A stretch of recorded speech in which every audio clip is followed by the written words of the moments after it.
Hello everyone. Today is second session on breech presentation. In the earlier session we talked about the definition, incidence, clinical varieties, clinical types and position of breech presentation. Today we'll talk about first etiology of breech presentation. What causes breech presentation or why the fetus is presented as breech? What develops the breech presentation? We have discussed earlier that incidence of the breech presentation is high at 28th week of the pregnancy. It is about 20%. But then with the advancement of the pregnancy, there occurs spontaneous correction in the presentation. So from breech, there turns into vertex presentation. That's why the incidence of the breech presentation reduces as the pregnancy approaches full term. Right? So spontaneous correction of the breech is very important. Spontaneous correction of breech does not occur, then pregnancy will progress only as breech. Right? So spontaneous correction of the breech is very important to correct these malpresentation. There are some factors which help in the spontaneous correction of the breech. So from the abnormal, from the malpresentation, there will be change in the normal presentation. From breech, there will be vertex. Right? So some factors help in the spontaneous correction of this presentation. If these factors are at fault, if there is some damage to this factor, or you can say if these vectors do not work in time, at that time you will find pregnancy continuing as breech presentation only. Fetus will develop as breech presentation only. There will be no change in the presentation. Right? So that is the etiology of breech presentation. Now let's see what are these faults. First, fault in the passenger, and second is fault in the passage. Now you know what is passenger and what is passage. Passenger is the fetus because fetus is passing through the birth passage. So passenger is the fetus. So sometimes you find fault in the fetus which will lead to or which will prevent spontaneous correction of the presentation. So breech continues. And second is fault in the passage. Sometimes you find fault in the pelvis, birth passage, and that will lead to breech presentation. It will prevent the spontaneous correction of the breech. Right? Let's first see fault in the passenger. That is fault in the fetus. First is extended legs. Now you know what is extended legs. That is when the legs are extended, the feet are at the fundus level. They are at the head level. Right? So extended leg also prevents spontaneous correction of the breech. Now how the spontaneous correction occurs from breech, how it turns into vertex. For that, the correction occurs, you should know that the correction occurs due to kicking movements of the fetal legs. Fetal legs kick on the mother's abdomen, and spontaneous or the recurrent kicking will cause the spontaneous correction. So kicking movements are important.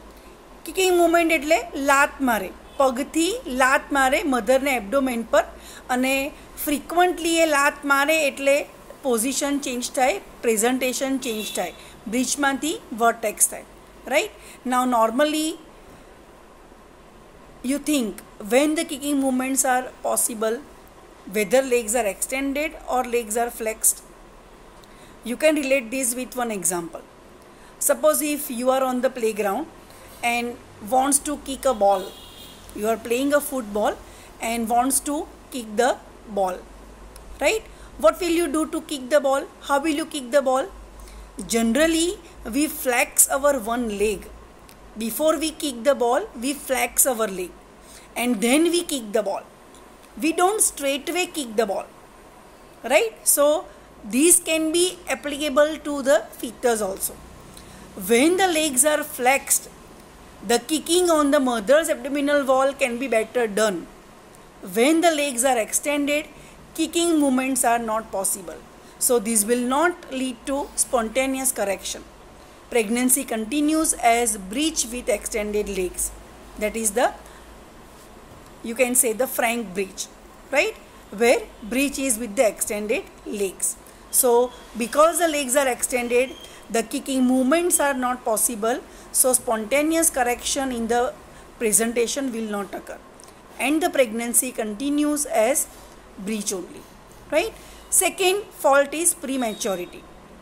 We have also discussed that breech presentation is high at the 28th week of the pregnancy, and when the pregnancy approaches full term, at that time spontaneous correction occurs. So from the breech there develops vertex presentation, right, but that is near the term. The spontaneous correction occurs towards the term.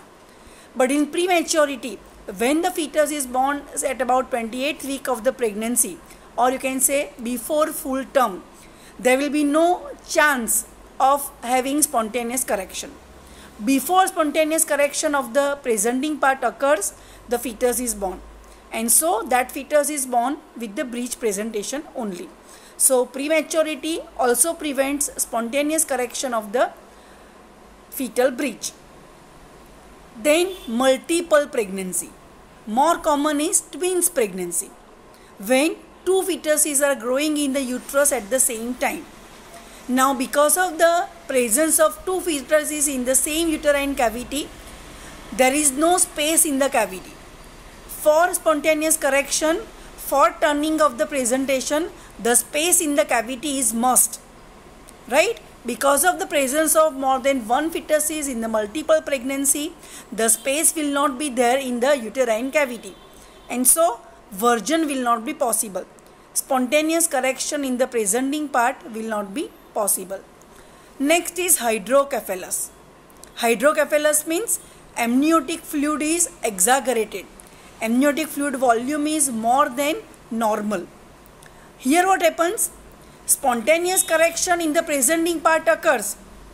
Spontaneous correction in the presentation occurs, but because of the higher content of the amniotic fluid or higher volume of the amniotic fluid, the fetus goes on changing presentation again and again. So from the vertex, there are chances that again there will be breech presentation. So from vertex, there can be reversion and breech presentation again develops, right. So because of the constant or repeated change in the presentation that is common in the hydrocephalus, sometimes it may happen that when delivery occurs, when birth occurs, the fetal presenting part is buttocks. So presentation is the breech. Next, oligohydramnios. That is, amniotic fluid volume is scanty. Now for version, there should be sufficient amniotic fluid in the uterine cavity. Whenever there is oligohydramnios, amniotic fluid volume is scanty. In the absence of the amniotic fluid or with scanty amniotic fluid, the version may not be possible or turning of the fetus will not be possible. So fetus grows as breech presentation only. Pregnancy advances as breech presentation only. One is intrauterine fetal death. If the fetus dies in the uterus, at that time also, after the fetal death, spontaneous correction in the presentation will not occur. So these are all the faults in the fetus which will prevent the spontaneous correction of the presentation, and so pregnancy continues as breech only. Next is fault in the passage. Passage is the birth passage. So when the birth passage is faulty, that also leads to breech presentation, or it will lead to continuation of the breech presentation. Spontaneous correction will not occur. The first condition is contracted pelvis. When the pelvis is narrow, pelvis is contracted. We discussed in the previous slide only, for the turning of the fetus, there should be enough space in the cavity. Now here the pelvis is narrow, so the space is lacking. So version or turning of the fetus may not be possible. It will not occur. Second is placenta previa. When the placenta is implanted on the lower uterine segment.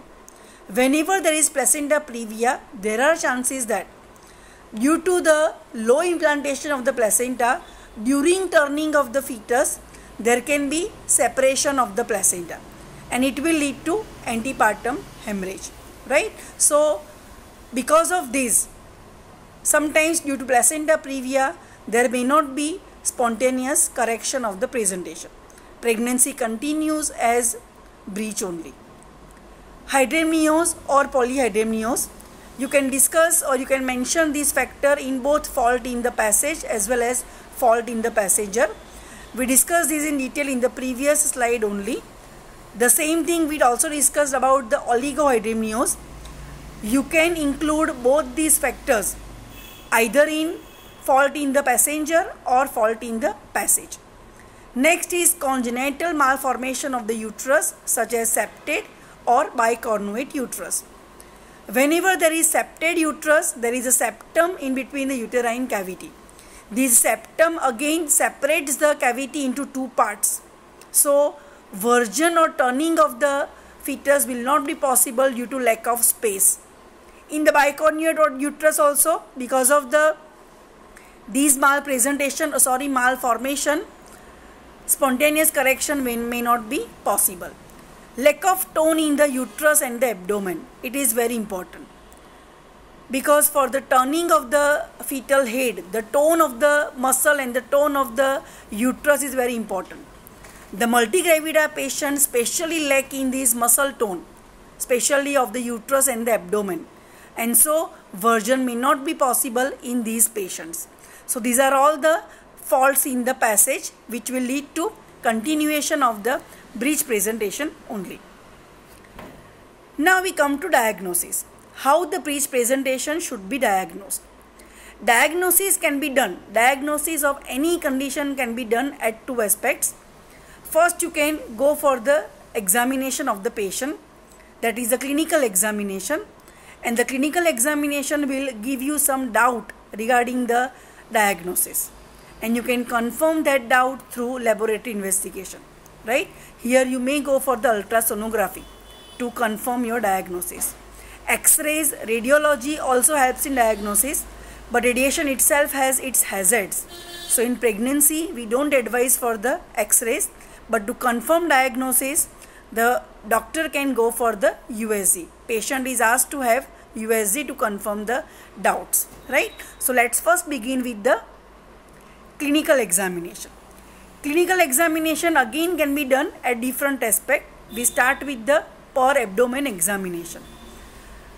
In per abdomen examination, palpation of the abdomen is very must. We try to obtain the different grips on palpation of the abdomen. We start with the fundal grip. In fundal grip, you can palpate the hard, round, palpable head because at fundus the head is present. In the lateral grip, the fetal limbs and back are palpated on either side of the mother's abdomen. On right and left side of the mother's abdomen, on any side, on one side you can see you can palpate the fetal back, and on other side you can palpate the fetal limbs. Whenever there are fetal limbs, you will have the irregular feeling. Whenever the fetal back is palpated, there is a constant hard feeling, right?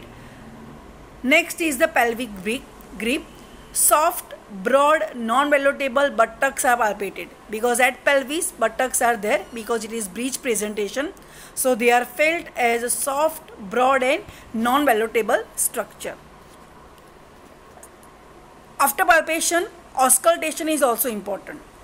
On auscultation, FHS are heard at higher level than in the vertex. You can imagine the heart, it is at the higher level in the breech presentation than in the vertex. In vertex, it is at somewhat lower level, right? That's why FHS, they are located at some higher level in the breech presentation. So that was about the per abdomen examination findings. Now per vaginal examination. During pregnancy, breech can be felt through vaginal fornices as a soft, irregular feel and absence of any suture and fontanelles. Sutures and fontanelles are palpated in the vertex presentation on vaginal examination, but they are not palpated, they are absent. On the other side, because the buttocks are the muscular structure, there will be soft irregular feeling on palpation. So through this feeling you can detect or you can doubt breech presentation. On the contrary, if there is vertex presentation along with the palpation of the sutures and fontanelles, you can also get the hard feeling because of the presence of the skull. During labor, after rupture of the membranes, detection of the breech by presence of ischial tuberosities. You can detect breech by presence of ischial tuberosity, sacrum and its spines, genitals and anus. These structures, these parts are palpated after rupture of the membranes. The feet are searched round the breech to detect its type. If it is complete breech, you will find the feet along with the buttocks, along with external genitals. Suppose if it is complete breech, as we discussed in the previous session, you will find the feet along with the buttocks and genitals. So when you do the vaginal examination, you should also try to palpate the feet, whether they are present or not. So search for the feet. If the feet are palpated, you can say it is the complete breech. All the fetal body parts are well flexed. But if the feet are not seen, then it may be incomplete breech with the extended legs. So to detect the variety of the breech, type of the breech, you can look for the presence of the feet. Ultrasonography can confirm clinical diagnosis of the breech presentation. So USG, as I told you earlier, is very important to detect your breech presentation, or to detect or to diagnose, to confirm any of your abnormality. So that was all about this session today. We'll talk about mechanism of the breech presentation from the next session. Thank you.